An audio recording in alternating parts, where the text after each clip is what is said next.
Okay, in this video, we'll go through a spreadsheet I've created to help optimize your day at Disney World. What we end up with is a printout of the prioritized rides and an estimated start time based on how busy the park is. There are 4 tabs, one for each of the theme parks: Magic Kingdom, Hollywood Studios, Animal Kingdom, and Epcot. And they all have the same look and feel.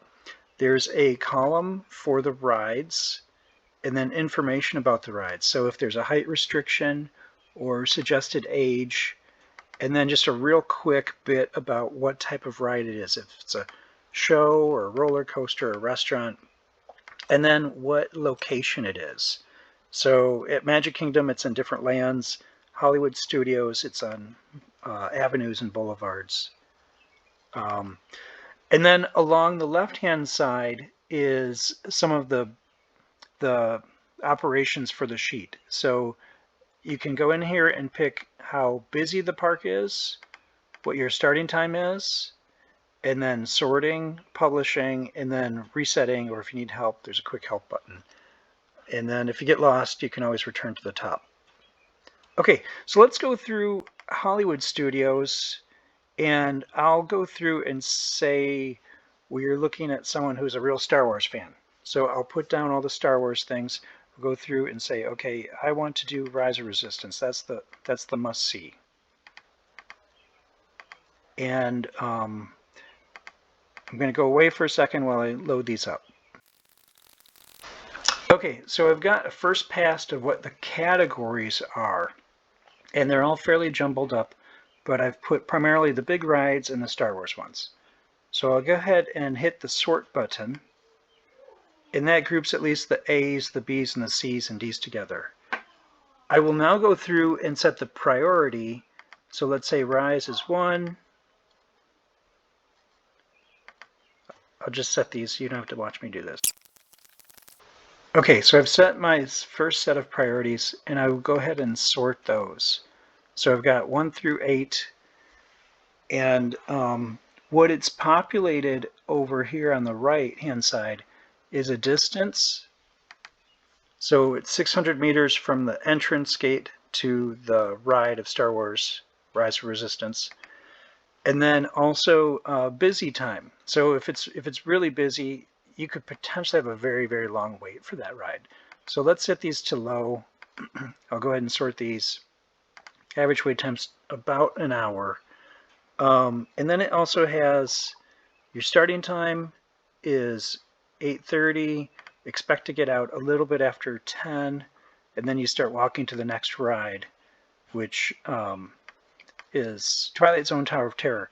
That is on the other side of the park. So if you look at the sum of steps, when you go from the entrance to the end, we're at 4,000 steps. So let's rearrange these so that we're not walking all over the park. And this is kind of one of the benefits of being able to sort these and just kind of think through what's going to happen. So let's bump things that are over here in Echo Lake to the end. So we can have the same number. Galaxy's Edge, let's put those, okay, say those are 1s. Echo Lake, let's put that as an 8. Sci-Fi is kind of in between there.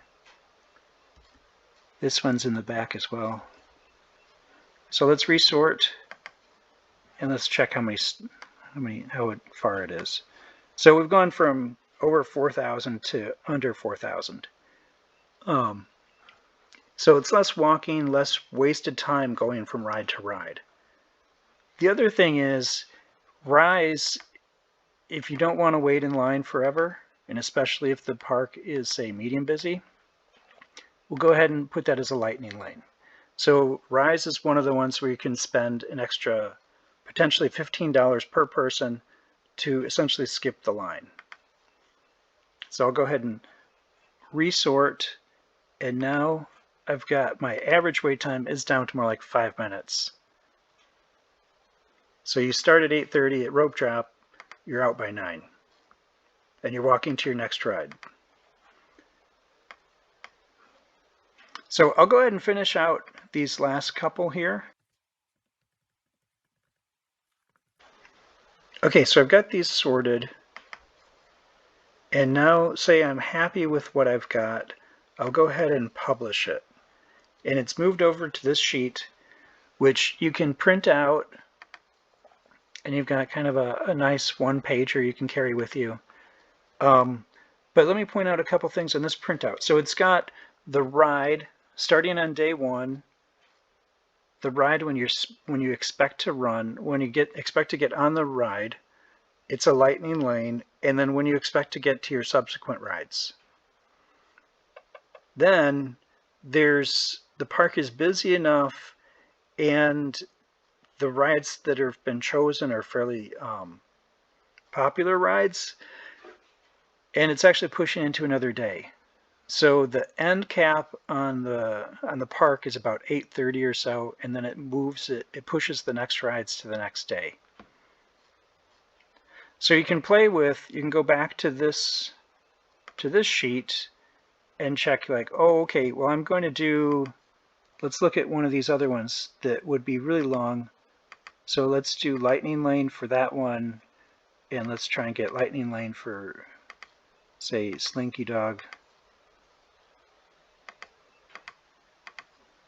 And now let's resort.